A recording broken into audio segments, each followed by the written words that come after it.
Handog para sa tulong sa kalamidad at taggutom. ADRA NAD. Dalawang humanitarian workers ang nag-uusap hanggang hating gabi-gabi, sa Kathmandu, Nepal. Gusto lang nilang magkumustahan pagkatapos ng maraming taon na hindi nagkita.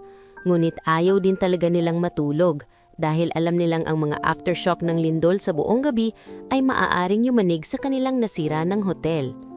Si Simon at Julian ay gumugol ng maraming taon sa Nepal na gumagawa ng gawaing humanitarian sa Adventist Development and Relief Agency. 48 oras lamang pagkatapos ng isang malaking lindol na pumatay ng halos 9,000 katao at sumugat ng higit sa 22,000, tinawag silang bumalik sa Nepal upang tumulong sa emerhensyang pagtugon ng ADRA. Sa mga dekada ng pinagkakatiwalaang karanasan, ang ADRA ay madalas nakabilang sa mga unang nasa lupa kapag nagaganap ang kalamidad. Sa Nepal man, Haiti, Pilipinas, Sudan, o mismo sa iyong sariling bansa. Ngunit kahit na may mga taon ng pagsasanay at karanasan, ang emosyonal na pasanin ay mabigat.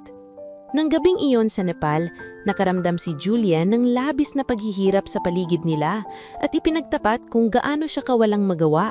Bumaling siya kay Simon para sa karunungan. Sumagot si Simon, "Julian, kapag napagtanto natin na hindi natin matutulungan ang bawat taong nangangailangan, kailangan nating gawin para sa isa ang nais nating gawin para sa lahat." Nais mo bang tulungan ang lahat ng apektado ng mga sakuna, taggutom at mga digmaan sa buong mundo? Hindi mo ito magagawa ng mag-isa. Wala sa atin ang makakagawa nito. Ngunit, maaari mong gawin para sa isa ang nais mong gawin para sa lahat. Panawagan. Ang sistema ng ikapo at mga handog ng Seventh-day Adventist Church ay isang mabisang paraan para makiisa tayo sa pandaigdigang misyon ng Diyos. Kung nag-iisa, ang ating mga regalo ay maaaring hindi mukhang malaki. Ngunit sama-sama, binabago natin ang mga buhay sa buong mundo. Kung ang iyong teritoryo ay nagpatibay ng pinagsamang plano ng handog, ang isang bahagi ng iyong hindi nakatalagang regular at sistematikong mga handog ay palaging ilalaan sa Disaster and Famine Relief Fund. Ngunit kung bilang karagdagan sa iyong ikapu at handog na pangako gusto mong gumawa ng higit pa, maaari ka ring magbigay ng direkta sa Disaster and Famine Relief Fund na pinamamahalaan ng ADRA.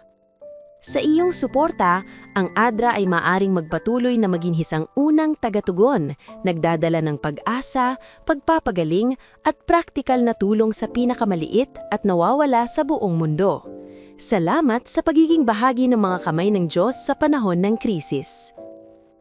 Sa pagbabalik natin ng ating mga ikapo at pangakong handog, ay ilagay natin sa huli ang ating mga hangarin at unahin ng Diyos.